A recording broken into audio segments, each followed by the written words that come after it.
नमस्कार दोस्तों।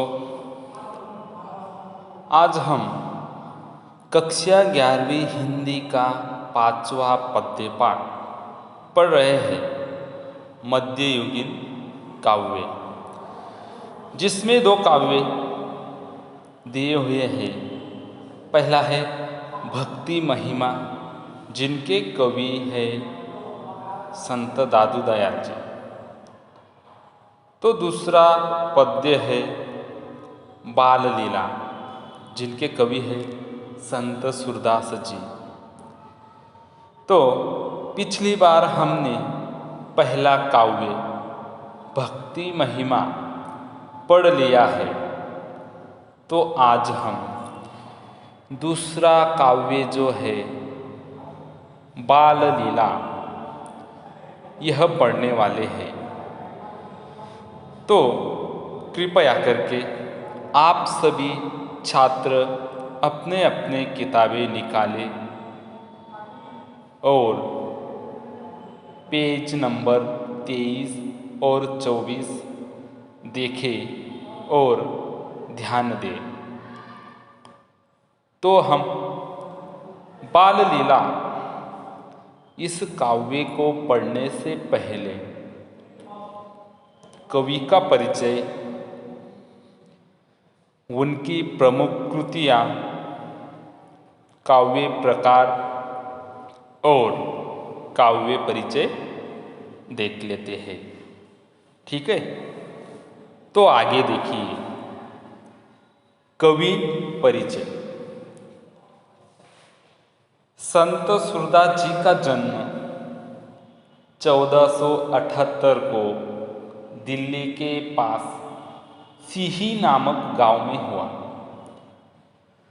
आरंभ में आप आगरा और मथुरा के बीच यमुना के किनारे गऊ घाट पर रहे। तो संत सूरदास जी का जन्म 1478 को दिल्ली के पास एक सीही नामक गांव है, उसमें उनका जन्म हुआ। तो शुरुआत में उन्होंने आगरा में दिन बिताए और बाद में मथुरा के बीच यमुना के किनारे गऊ घाट पर जाकर बस गए। वहीं पर आपकी भेंट गुरु वल्लभाचार्य से हुई। अष्टछाप कवियों की सगुण भक्ति काव्य धारा के आप एकमात्र ऐसे कवि हैं जिनकी भक्ति में साक्य, वात्सल्य और माधुर्य भाव निहित है। तो संत सूरदास जी अष्टछाप कवियों में, उनकी सगुण भक्ति धारा के कवियों में ऐसे एकमात्र कवि है जिनकी भक्ति में साक्य, वात्सल्य और माधुर्य भाव निहित है।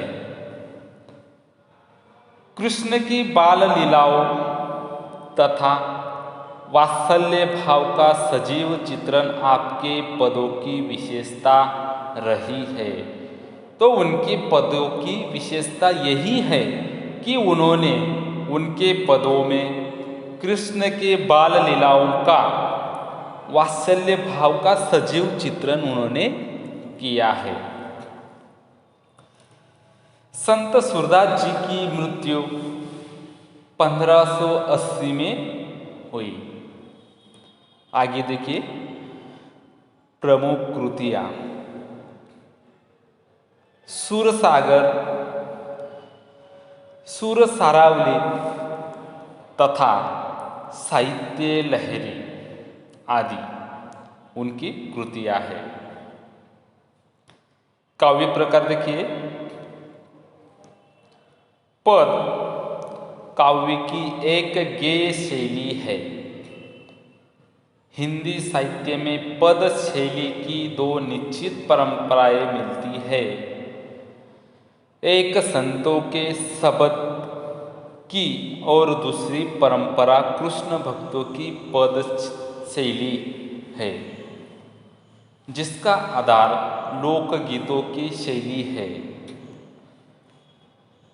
भक्ति भावना की अभिव्यक्ति के लिए पद शैली का प्रयोग किया जाता था। तो जो लोकगीत थे, लोकगीतों में भक्ति की भावना की जाती थी, भक्ति भावना की अभिव्यक्ति की जाती थी, तो उसके लिए भी पद शैली का ही प्रयोग वह करते थे। काव्य परिचय देखिए। प्रस्तुत पदों में कवि ने कृष्ण के बालहट एवं यशोदा की ममतामयी छवि को प्रस्तुत किया है। तो प्रस्तुत पदों में कवि ने यहाँ पर कृष्ण के बालहट मतलब जो जिद्दीपना है और यशोदा मैया की ममतामयी छवि को प्रस्तुत किया है। प्रथम पद में अपने लाल की हर इच्छा पूरी करने को आतुर यशोदा चांद पाने के कृष्ण हट को चांद की छवि दिखाकर बहला लेती है। तो जो प्रथम पद है, पहला पद है, उसमें जो यशोदा मैया है अपने बेटे कृष्ण जो कन्हैया है उसकी हर इच्छा पूरी करने की कोशिश वह करती है। और जब बाल कृष्ण चांद पाने का हट करते हैं, वो जिद करते हैं कि मुझे चांद लाकर दो, तब यशोदा मैया क्या करती है, अपने बाल कृष्ण को चांद की छवि दिखाकर उन्हें समझाने का प्रयास करती है। चांद को देखने पर कृष्ण की मोहक मुस्कान देख माँ यशोदा बलिहारी हो जाती है और जब उस चांद की छवि को देखकर बाल कृष्ण मोहक मुस्कान होते हैं, वह मुस्कुराते हैं, तभी माँ यशोदा बहुत ही खुश होती है। द्वितीय पद में माँ यशोदा कृष्ण को कलेवा करने के लिए दुलार रही है और जो दूसरा पद है वहाँ पर माँ यशोदा अपने बेटे को कृष्ण को कलेवा मतलब नाश्ता करने के लिए कह रही है। उनकी पसंद के विभिन्न स्वादिष्ट व्यंजन सामने रखकर वह मनुहार कर रही है। तो उनके सामने माँ यशोदा ने बहुत सारे स्वादिष्ट व्यंजन पकवान रख दिए हैं और उन्हें वो कह रही है कि चलो नाश्ता कर लो, कलेवा कर लो। तो यहाँ पर हमने कवि परिचय देख लिया है, उनकी प्रमुख कृतियाँ को देख लिए है, काव्य प्रकार देख लिया, काव्य परिचय कर लिया। अब आगे हम पद को देखते हैं।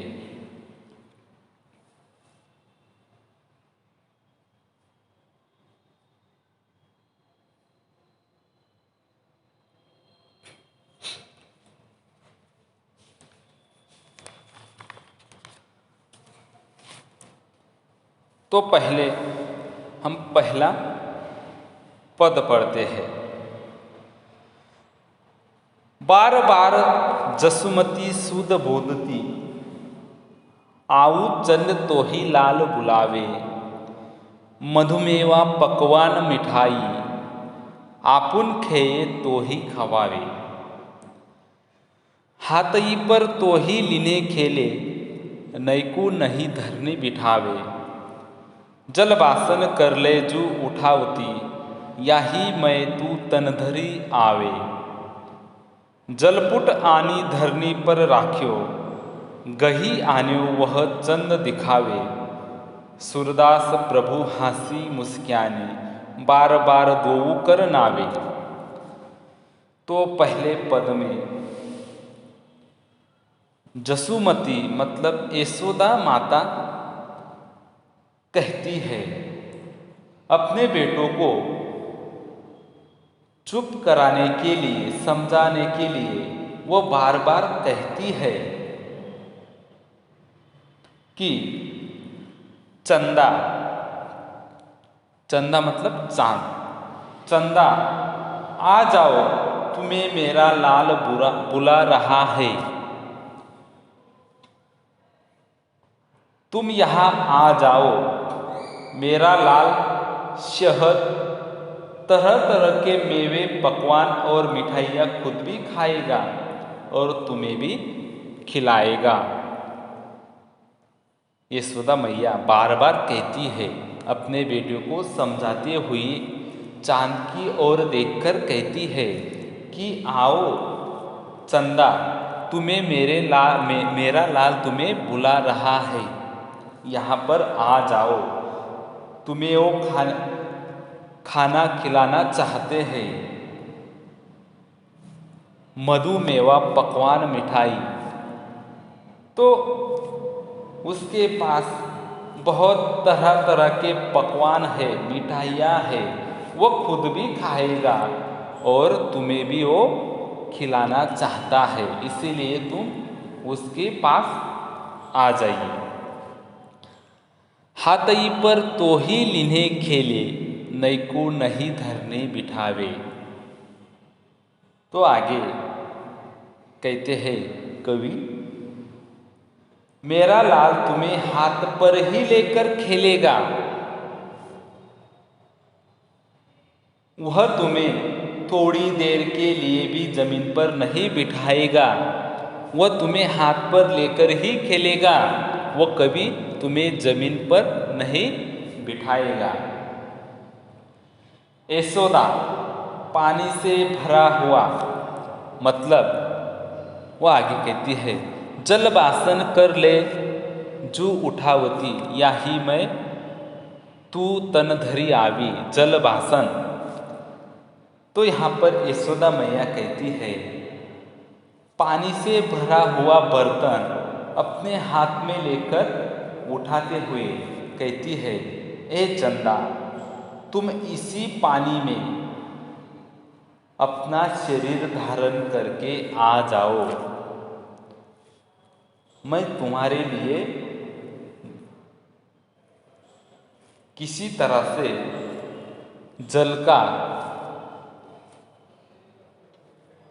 जल लाती हूँ और वहाँ पर तुम आ जाओ। जलपुट आनी धरनी पर राख्यो, गही आनी वह चंद दिखावे, सूरदास प्रभु हंसी मुस्काने बार बार दोऊ करन आवे। आगे कवि कहते हैं, फिर माता यशोदा ने पानी से भरा बर्तन लाकर जमीन पर रख दिया और बालक कृष्ण को उसमें दिखाकर कहने लगी। और फिर यशोदा मैया ने एक बर्तन लाकर उसमें पानी रख दिया और उसके बाद वहाँ पर वो अपने बेटे कृष्ण कन्हैया को दिखाने लगी कि देखो यहाँ पर चांद आ चुका है, आपके साथ खेलने के लिए यहाँ पर चांद आ गया है। इस प्रकार से वो अपने बेटे को दिखाने लगी, देखो मैं वह चांद पकड़ लाई हूँ। सूरदास जी आगे कहते हैं कि यह सुनकर भगवान कृष्ण हंस पड़े और मुस्कराकर उस बर्तन में बार बार अपने दोनों हाथ डालने लगे। और जब अपनी माता यशोदा कहने लगी कि देखो इस बर्तन में देखो, मैं चांद को पकड़कर लाई हूँ आपके लिए, आप इसे लेकर, चांद को लेकर आप अपना खेल खेलिए।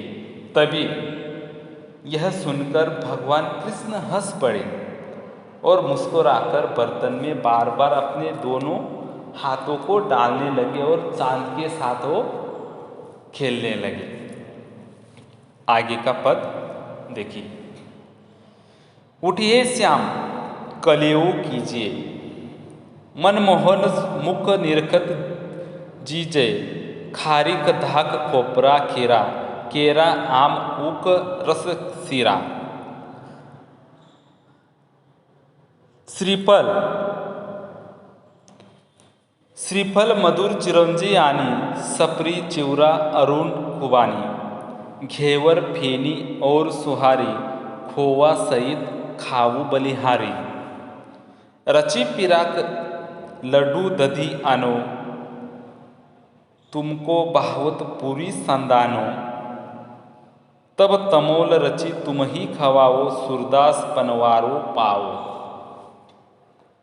तो आगे के पद में कवि कहते हैं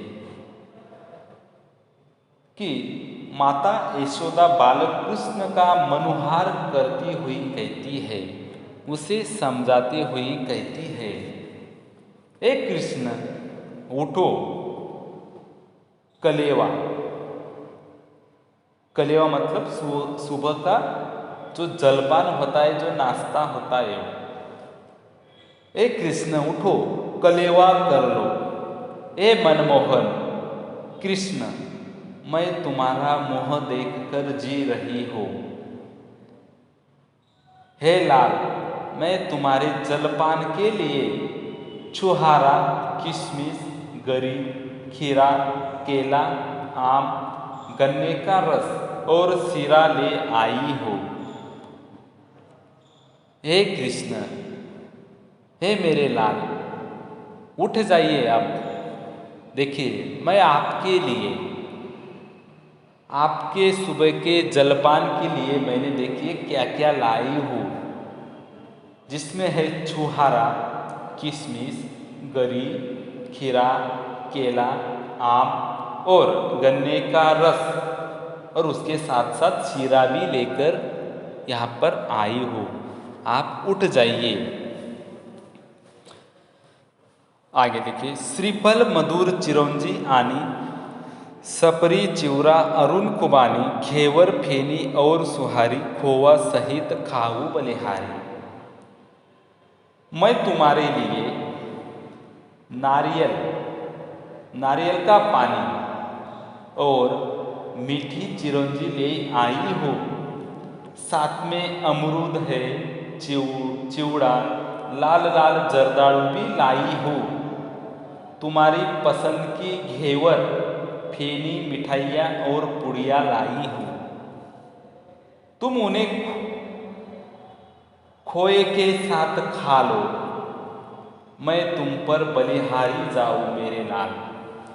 मैं तुम्हारे लिए बहुत सारे मिठाइयाँ भी लाई हूँ। उसके साथ साथ अमरूद, लाल जर्दालू और बहुत कुछ लाई हूँ। तुम इसे खा लो। मैं, यदि तुम इसे खा लोगे तो मैं बहुत ही खुश हो जाऊंगी, मुझे बहुत अच्छा लगेगा, हे मेरे लाल। रची पिराक लड्डू दधी आन्यो, तुमको भावत पूरी संदानो, तब तमोल रची तुम ही खवाओ, सूरदास पनवारो पाओ। आगे कहते हैं, बेटा मैं तुम्हारे लिए गुजिया, लड्डू और दही बनाकर ले आई हूँ। तुम्हें पूड़ी और अचार बहुत अच्छा लगता है, वह भी ले आई हूँ, खा लो मेरे लाल। माता यशोदा कहती है कि तुम कलेवा कर लो, इसके बाद मैं पान लगाकर तुम्हें खिलाऊंगी। तो मैं तुम्हारे लिए बहुत कुछ लाई हूँ, गुजिया लाई हूँ, लड्डू लाई हूँ, दही बनाकर ले आई हूँ, और उसके साथ साथ पुड़िया भी, और पुड़िया के साथ अचार भी लाई हूँ, जो तुम्हें बहुत ही पसंद है, वो तुम उठकर खा लो। और जब आपका कलेवा हो जाएगा, आपका जलपान हो जाएगा, तो उसके बाद मैं आपको पान भी लगाकर दूंगी, तो आप उन्हें भी खा लो। सूरदास पनवारो पाओ, तो आगे कहते हैं, सूरदास जी कहते हैं कि मुझे पान खिलाई मिले, तो उसके साथ साथ भी मुझे पान खिलाई मिलेगी। यहाँ पर ये जो दूसरा काव्य था, मध्ययुगीन काव्य का दूसरा काव्य बाल लीला, यहाँ पर समाप्त हो चुका है।